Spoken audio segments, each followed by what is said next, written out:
Ambition cost billions.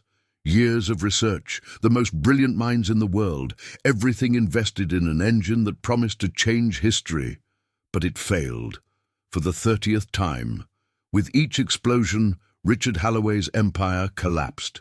30 engineers, the best from the best universities, had no answer. As stocks plummeted and hope faded, the man who had everything found himself with nothing. What science couldn't fix, a child's humility revealed. Amidst the despair and the wreckage, a silent observer stood out. In that moment he didn't see her, but his daughter did. The billionaire. Watched 30 engineers fail. That's when his daughter called the cleaning lady. Before we continue with this story, don't forget to subscribe to the channel and like the video, because when you stop doing this, YouTube understands that you don't like this content and stops recommending good stories like this. Oh, and don't forget to comment below where you're watching us from. We love to know that. Richard Halloway stood in the sterile, white-walled lab, the fluorescent lights reflecting off the polished concrete floor. He watched as the holographic projection of his magnum opus, the Hyperion V12, flickered and died. The silent display was more deafening than any explosion. For the 30th time, the engine had failed. He felt a cold dread seep into his bones, a feeling more invasive than the lab's air conditioning. $2.5 billion, countless hours, and the collective genius of the world's most lauded engineers, all condensed into a single, breathtaking failure. Richard ran a hand through his already disheveled hair, the gesture a physical manifestation of his internal chaos. "Run the diagnostics again," he said, his voice a low, strained whisper. Dr. Aris Thorne, the head of the engineering team, didn't move. "Mr. Halloway, the diagnostics are the same. It's a fundamental instability in the quantum flux capacitor. We've recalibrated the resonance frequency, adjusted the core shielding, even re-engineered the subatomic particle flow. Nothing works." Richard turned to face him, the frustration and fear etched onto his face. "Then what is it? What are we missing?" Thorne, a man who once exuded unwavering confidence, now looked like a ghost. "We don't know. We've brought in the best minds from MIT, Caltech, Cambridge. Everyone agrees on the diagnostics, but no one has a solution. It's a paradox." The word paradox hung in the air, a cruel mockery of Richard's meticulously planned life. His entire existence was built on solving problems, on creating something out of nothing. But this wasn't nothing. This was a masterpiece that refused to work, a monument to a dream that was rapidly turning into a nightmare. His phone buzzed in his pocket. He didn't need to look at it to know what the notification was. More stock reports, more red numbers. Each dip was a nail in the coffin of Halloway Automotives. His empire, built on a foundation of innovation and daring, was crumbling. The vision he had for the future, sleek, silent, and impossibly fast, cars powered by the Hyperion engine, was fading into a cruel mirage. "So what you're telling me," Richard said, the words heavy with disbelief, "is that we've spent $2.5 billion on a paperweight, on a very expensive, very beautiful piece of junk." "It's not junk, sir," Thorne replied, his voice a desperate plea. "The theory is sound, the calculations are flawless. We're just missing something." Richard felt a surge of cold fury. "Missing something? I've lost $250 million in market cap this week alone because you're missing something. This engine was supposed to revolutionize the industry. It was supposed to make the old guard obsolete. Instead, it's making us obsolete." He walked over to a glass wall, looking out at the sprawling Halloway campus. The buildings were modern, gleaming, a testament to his success. But he saw them differently.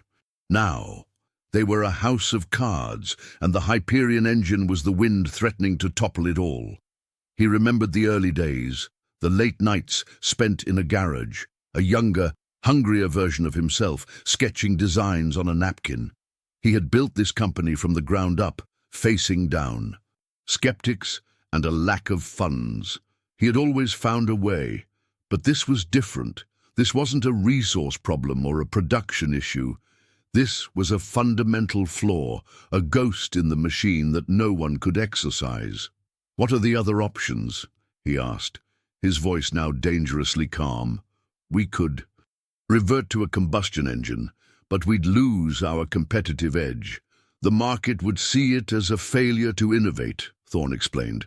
"Or we could license a competitor's technology, but that would mean giving up control and a huge portion of our profits. It's not a viable long-term strategy." Richard slammed his hand against the glass, the sound a dull thud. "Then we don't have options. We have surrender, and I don't surrender." He felt a tightness in his chest, a sense of helplessness he hadn't experienced since he was a child. He was the great Richard Halloway, the man who had it, all the one who never failed. But the headlines tomorrow would tell a different story. They would talk about a collapsing empire, about a billion-dollar folly, about a man who finally ran out of luck. The weight of it all was suffocating. He thought of the thousands of employees, the families who depended on the company. Their futures were tied to this single flawed engine, and he was failing them. "I need to think," he said, turning back to Thorne. "Send everyone home for the night. Tell them we're regrouping. We'll try a new approach in the morning." As the lab emptied, leaving Richard alone with the silent projection of his broken dream, he felt the familiar sting of a text notification. He glanced at the screen, a new headline flashing across the top. "Halloway Automotive shares plunge another 5%.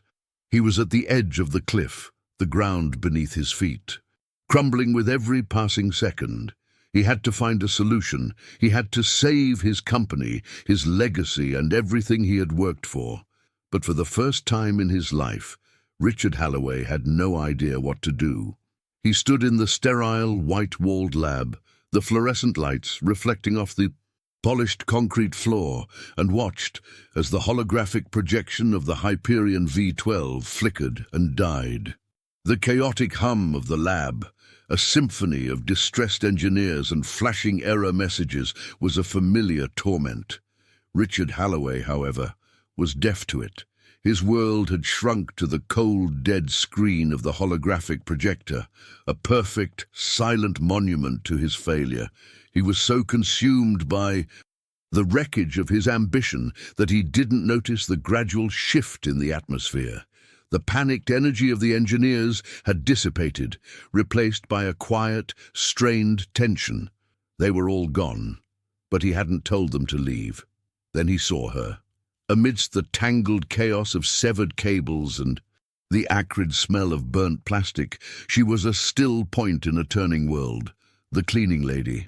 He had seen her 1,000 times, a fleeting presence in his pristine high-tech corridors, a faceless woman who made the messes of genius disappear.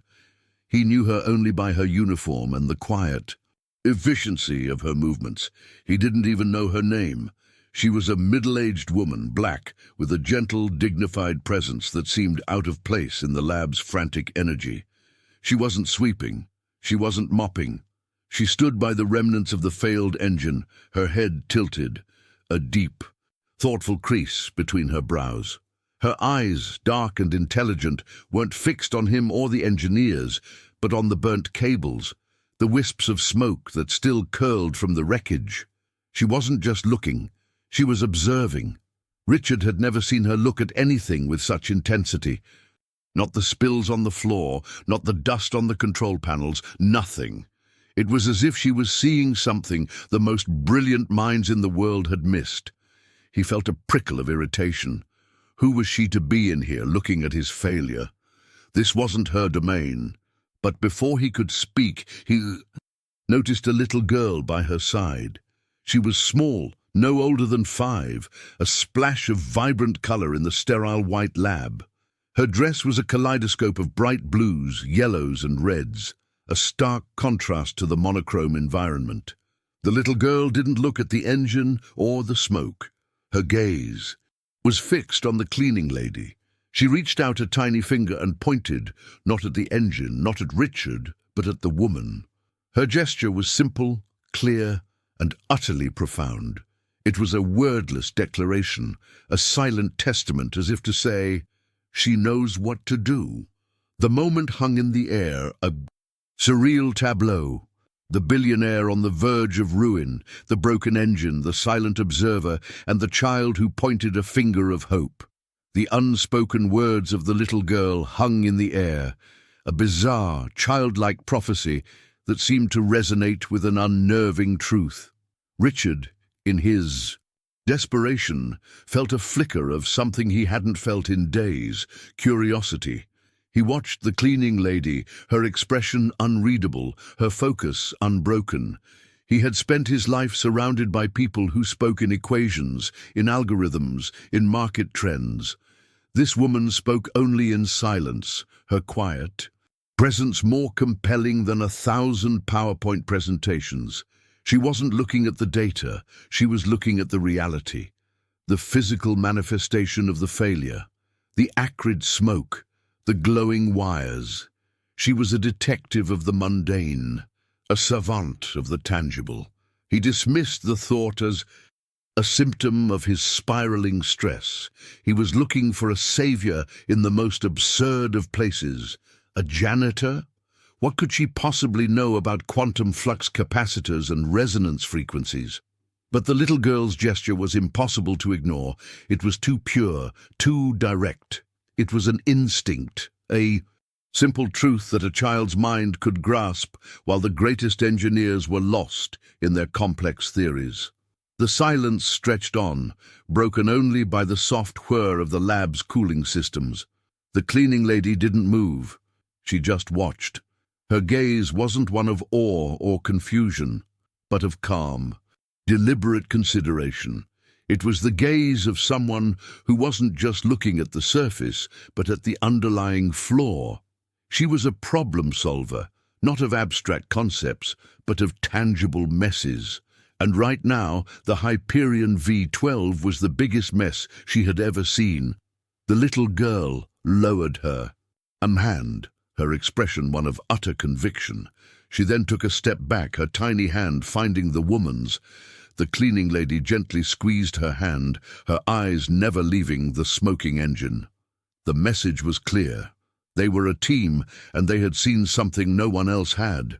Richard's mind, which had been racing for weeks with stock prices and financial projections, was suddenly quiet.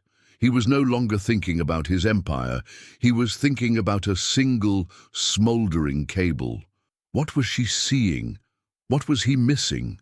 The chaotic hum of the lab, a symphony of distressed engineers and flashing error messages, was a familiar torment. Richard Halloway, however, was deaf to it. Amidst the tangled chaos of severed cables and the acrid smell of burnt plastic, she was a still point in a turning world. The cleaning lady, with the little girl by her side, pointed to her as if to say, "She knows what to do." The unlikely challenge. "What are you doing in here?" Richard's voice, usually a booming instrument of command, was hushed, almost a whisper of disbelief. He hadn't meant it as a question of permission, but of understanding. The chaos of the lab had been a language he understood, a dialect of failure and frustration. This sudden quiet, this unexpected presence, was not. The woman, whose name he now realized he didn't know, turned her head slowly, her calm gaze meeting his. The little girl, a silent witness, stood close to her side. "I was watching, Mr. Halloway," she said, her voice low and steady. It was the first time he had ever heard her speak. He had expected a nervous apology, a quick retreat, but there was a quiet confidence in her tone. "Watching what?" he asked, gesturing vaguely at the smoldering wreckage of the engine. "We've had the best minds in the world look at this. They've exhausted every possibility." She took a step closer, her focus now on him, her expression serious and direct. "They're looking at the wrong things." Richard's mind reeled. The absurdity of the situation was staggering. He was a man who commanded a multi-billion-dollar empire, and he was being lectured by his cleaning lady about the fundamental flaw in his greatest invention. He felt the familiar surge of frustration, but something about her composure stopped him. "You've been looking at schematics and data. I've been looking at the engine itself," she stated simply, as if explaining a basic truth. "You've been focused on the quantum instability. They all have. But the problem isn't the theory. The problem is the material." Richard stared at her, speechless. "The material? What are you talking about?" "Look at the carbon fiber filaments on the flux manifold," she said, pointing a steady finger toward a charred component. "They are failing not because of the resonance, but because they are brittle. That's the wrong material for the core. It's too porous. Under that much energy and heat, it's not going to hold. You need a composite with a higher density, something that can withstand the particle pressure." He felt a jolt of shock, then a sudden burning anger. "That's impossible. We used Aerocarbon 9, the best carbon composite in the world. It's rated for 20 times the stress we're putting on it. It's state-of-the-art." She nodded calmly. "On paper it is, but paper doesn't account for impurities. In a lab, a piece of this material might be perfect, but in mass production, there are always minor flaws. The engineers, with their computers, are looking at the theoretical perfection of the material. They don't account for the practical reality of it, the constant microfractures, the small fissures that form in a batch." She pointed to the burnt cables again. "The energy isn't leaking from the quantum field. It's shorting out through those microscopic fissures. It's a tiny, simple flaw that's causing a massive failure, like a single crack in a dam, a tiny, insignificant crack that can bring down a whole structure." Richard's anger dissipated, replaced by a cold, calculating analysis. Her words were simple, yet they cut through the complex jargon of his engineers like a knife. He remembered the countless hours spent in meetings, listening to endless debates on the quantum paradox, on the energy leakage, and the subatomic instability. No one had ever mentioned the simple, physical properties of the material. They had all been too busy looking at the beautiful theoretical design.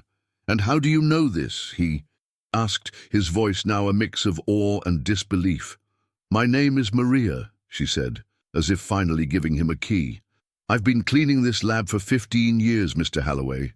I've seen every prototype you've ever built. I've cleaned the dust from the gears, the grime from the consoles, the residue from the parts. I've seen things you and your engineers have never noticed, the way the materials fail, the different types of corrosion, the signs of stress and fatigue. My job is to see the mess, and your greatest invention is a mess." She spoke not with arrogance, but with the quiet conviction of someone who has seen a truth no one else can. Her eyes held no judgment, only a clear, unflinching understanding of the problem. She wasn't just a cleaning lady, she was a hands-on expert in material failure. The little girl by her side watched him with a curious intensity, as if gauging his reaction to her mother's wisdom. Richard looked from Maria to the wreckage of the engine. He had paid billions for academic brilliance, but he had never thought to ask the person who had cleaned up every single failure. He had been so focused on the abstract that he had completely ignored the concrete. "What are you doing in here?" Richard's voice, usually a booming instrument of command, was hushed, almost a whisper of disbelief. He had asked the question, and now the answer stood before him, calm and clear, explaining with simple, practical clarity that the material used in the engine's internal parts was the fundamental flaw. The disbelief on the engineers' faces was a more potent force than any combustion engine. They had returned at Richard's command, their expressions a mixture of confusion and contempt. "You want us to change the core material based on her observation," Dr. Aristhorne said, gesturing to Maria. With a dismissive wave, "Mr. Halloway, the Hyperion is the culmination of years of theoretical physics and engineering. It's not a clogged drain." The room was a pressure cooker of professional pride, simmering with the quiet outrage of academic elite being challenged by a cleaning lady.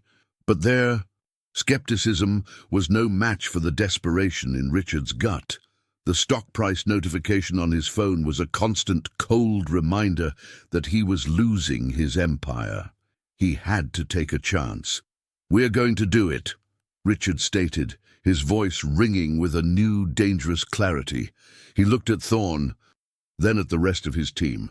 "We're going to order a new composite core, one with higher density, and we're going to build a new prototype with it. Today." The engineers muttered amongst themselves, a chorus of hushed dissent. They had spent months, years, trying to solve an esoteric problem of quantum mechanics, and now they were being told the solution was as simple as a different type of metal. Their faces were a mirror of what he had felt minutes ago, before the sheer logic of Maria's explanation had cut through his pride. Richard turned to Maria, who stood still and composed. "You'll oversee it," he said. "You'll work with the team, guide them." "I will," she replied calmly. Her eyes, however, held a deeper intention. "But I have a condition." The lab fell silent. Even the buzzing of the machines seemed to quiet. The engineers paused their silent protest to listen. Richard felt a flicker of surprise. He'd expected her to be grateful, to be so honored by his request that she would do anything. The idea of her making a demand was completely foreign to him. "A condition?" he asked. "Yes," she said, her voice firm, leaving no room for negotiation. "I will fix the engine. I will give you back your company, your legacy. But I want something in return. I want a house for my family, a real home with a yard, a place where my children can run and be safe, a place where they can live with dignity." The words hung in the air, a stark contrast to the billions of dollars and abstract technology that had defined Richard's life. He had been negotiating with CEOs, investors, and governments for decades. He had brokered deals worth hundreds of millions, fought for market share, and debated the future of transportation. But he had never, in his entire life, heard a demand so simple and so profound. A home, dignity for her children. It was a request that transcended the corporate world, a human need so basic and pure it left him without a single word to say. He looked at the little girl by Maria's side, her eyes wide and hopeful. He saw not a child, but the future of a family, a future hanging on his next word. He had been so focused on saving his empire, his legacy, that he had completely forgotten the simple, tangible things that mattered to people. The house, the home, the safety, and dignity. His engineers looked on, some with amusement, others with outright contempt. They saw a woman trying to take advantage of his desperation, but Richard saw something else. He saw a person who understood the true value of things.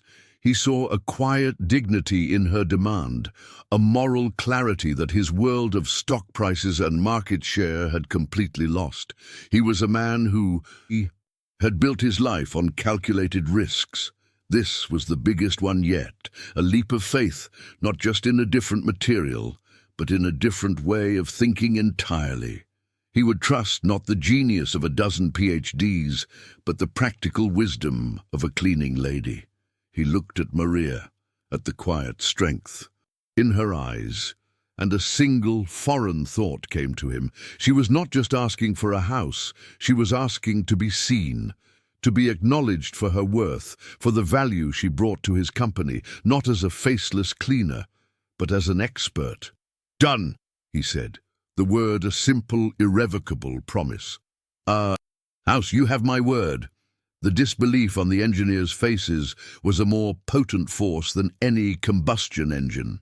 They had returned at Richard's command, their expressions a mixture of confusion and contempt.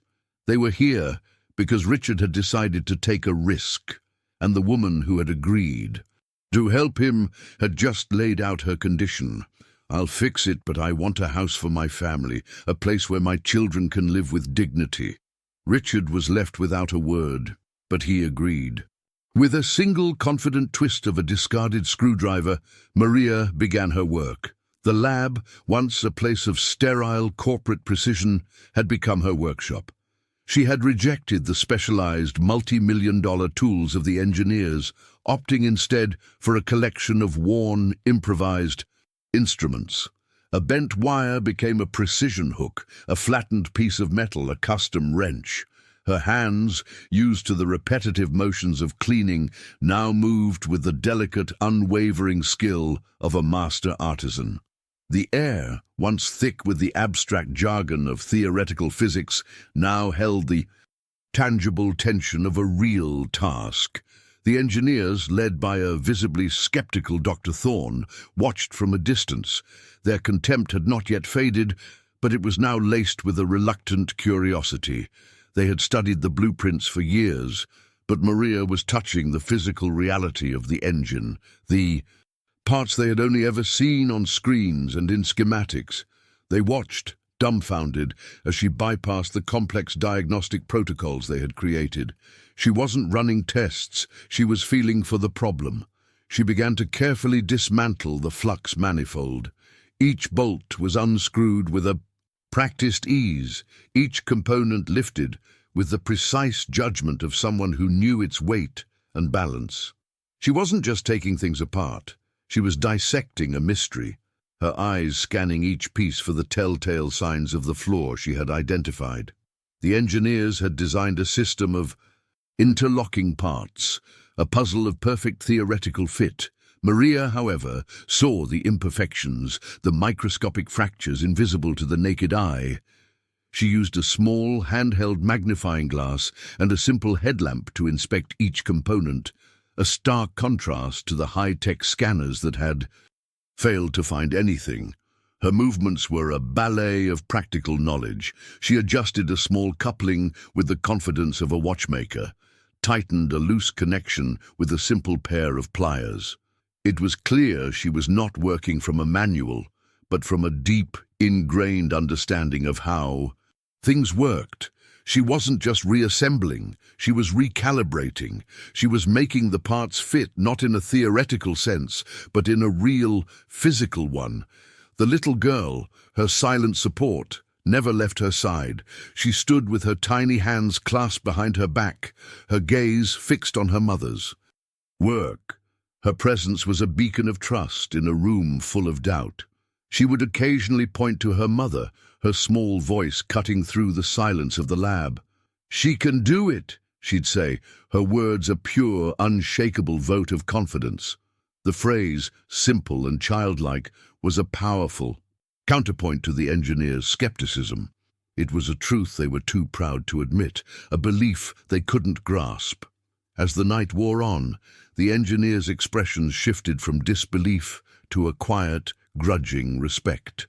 They saw the precision of her movements, the way she handled the parts, as if she had made them herself. They began to approach, tentatively at first, then with more purpose. Dr. Thorne, the most skeptical of all, found himself leaning in, watching her work, a new question forming in his mind. It was no longer, "What is she doing here?" but "How did she know?"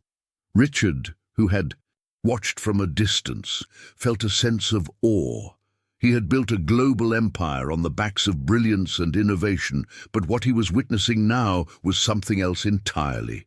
It was the wisdom of experience, the genius of the simple, the power of a single clear truth. Maria's hands, so often used to clean up the messes of others, were now the very instruments of his company's salvation. She worked tirelessly, the hours blurring into one long, continuous process of adjustment and refinement. She was an artist, and the broken engine was her canvas. The sound of her tools, the quiet, clinking and precise adjustments became a new melody in the lab. With a single confident twist of a discarded screwdriver, Maria began her work. Her hands, used to the repetitive motions of cleaning, now moved with the delicate, unwavering skill of a master artisan, precisely disassembling and adjusting parts.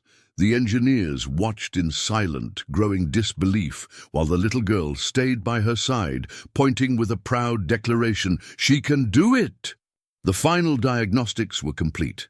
The new core, a custom-machined piece of high-density composite, was in place. The lab, once again, held a tense silence, but this time it was different.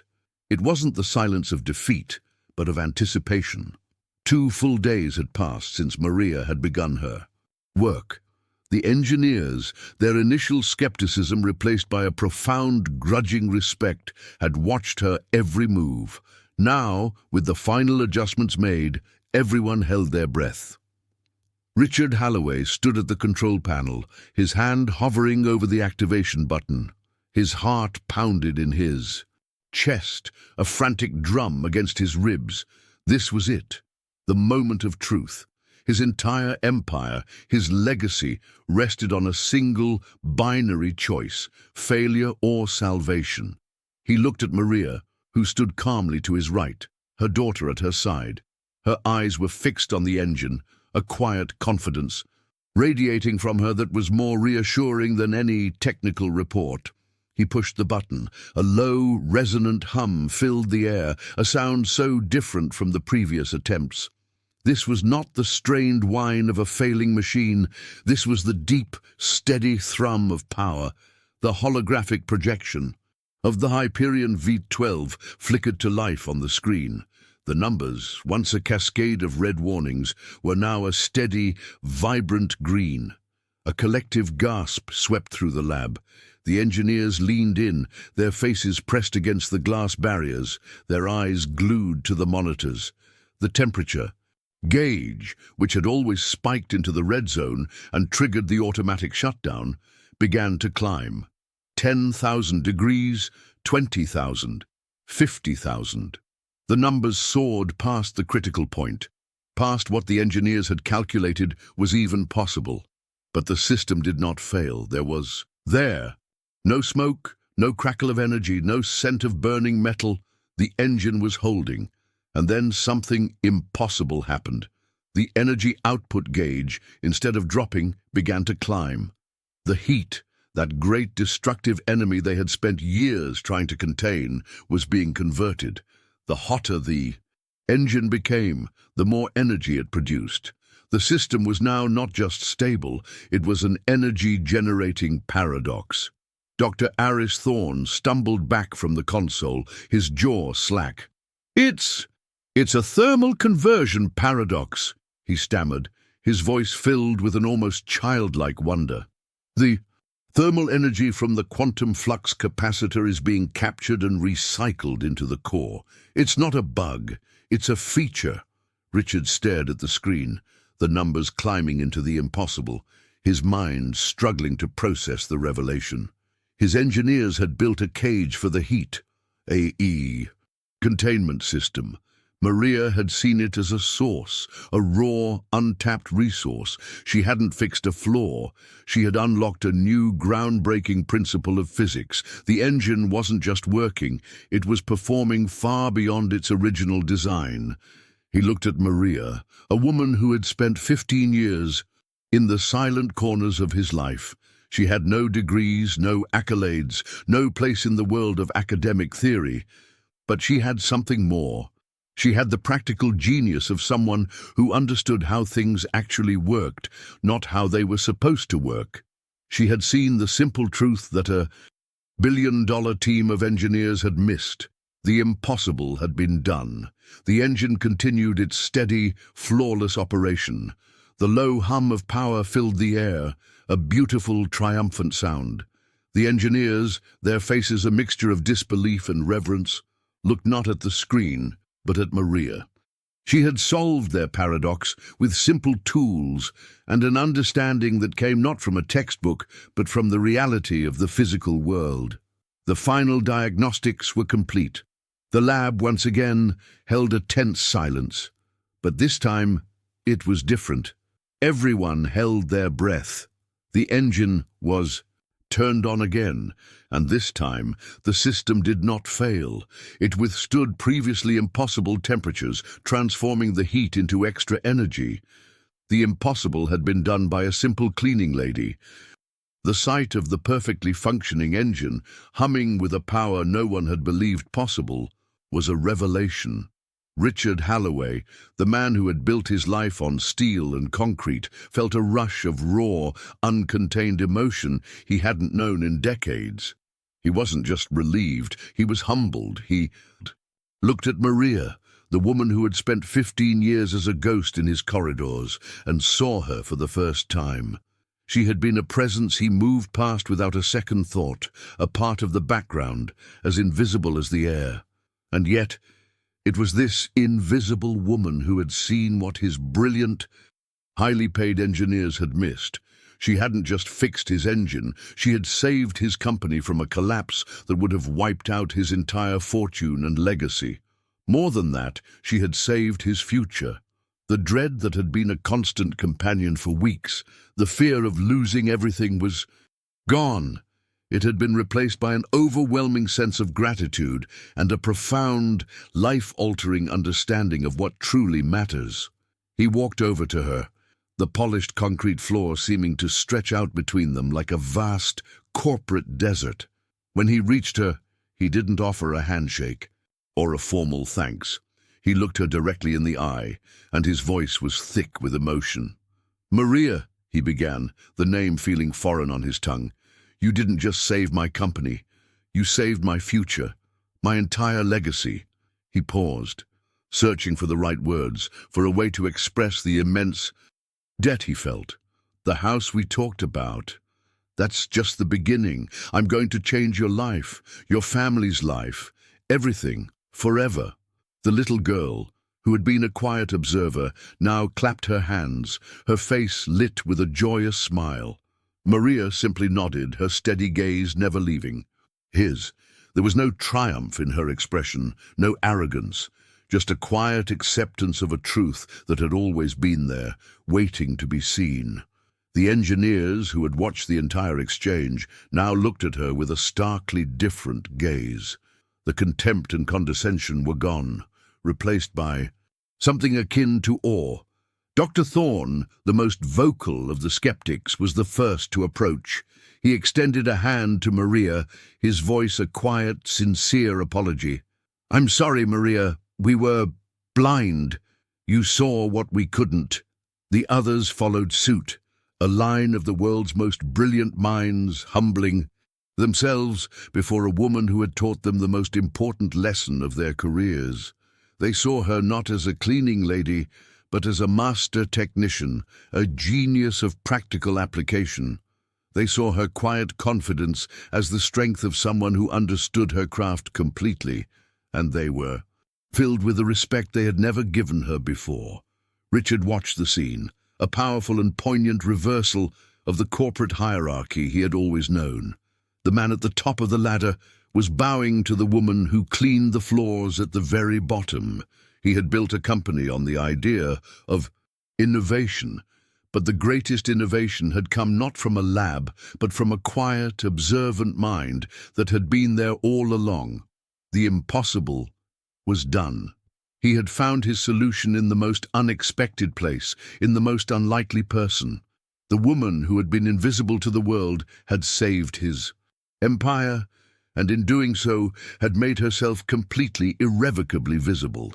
The sight of the perfectly functioning engine, humming with a power no one had believed possible, was a revelation.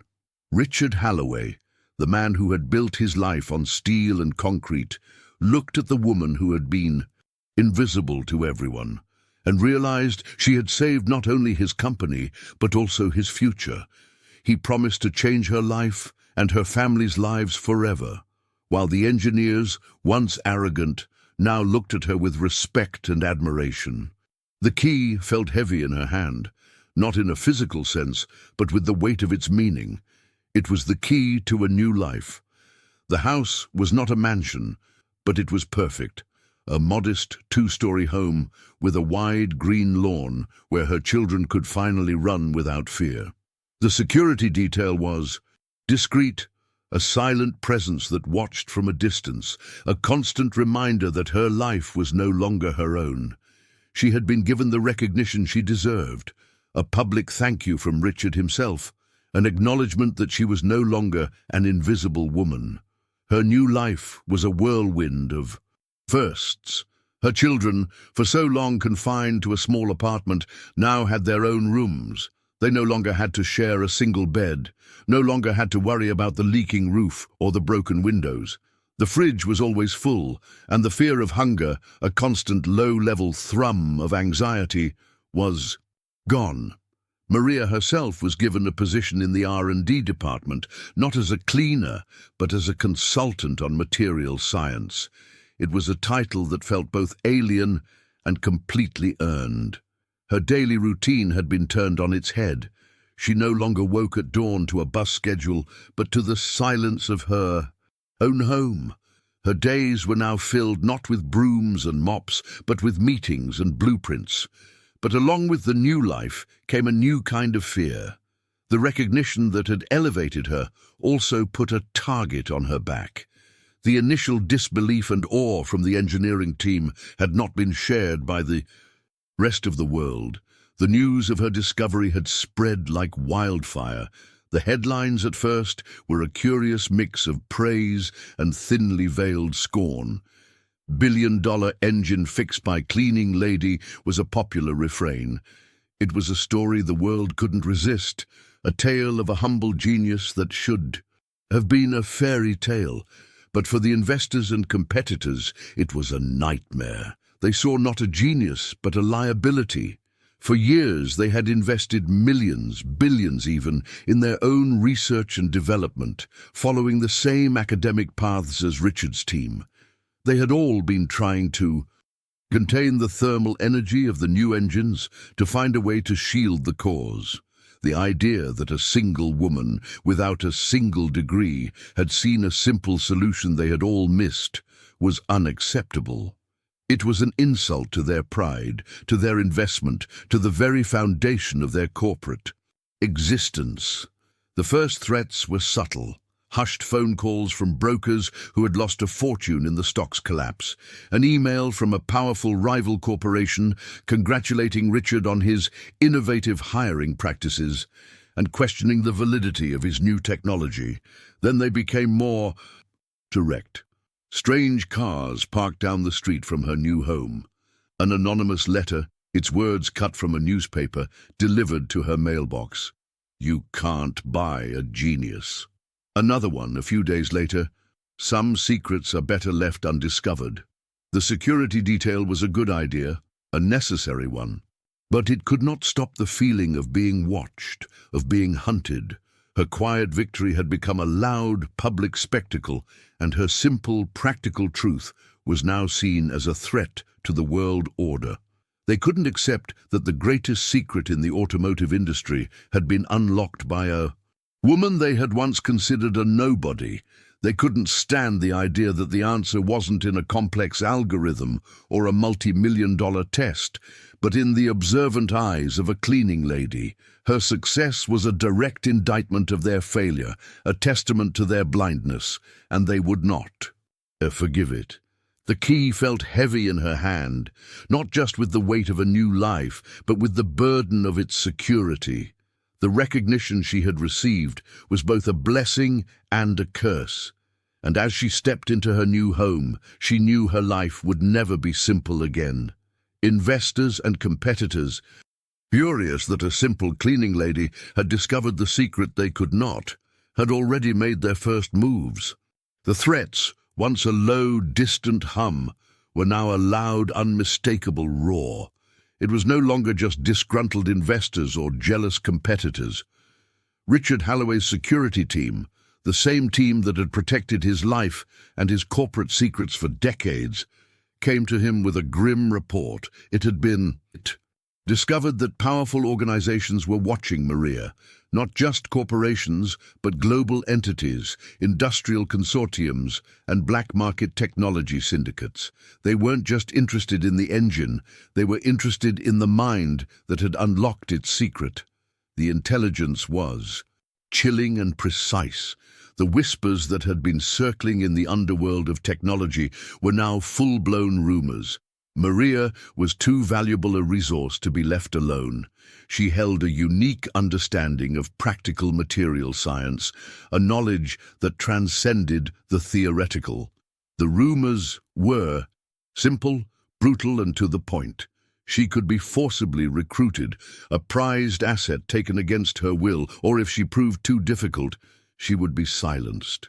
Her knowledge was a threat to the established order, a testament to the failure of their own billion-dollar research. And in their world, such threats were neutralized. Richard felt a cold dread seep into his bones, a feeling far more profound than the fear of a collapsing stock market. The cold, calculating world of business had turned into something much more sinister.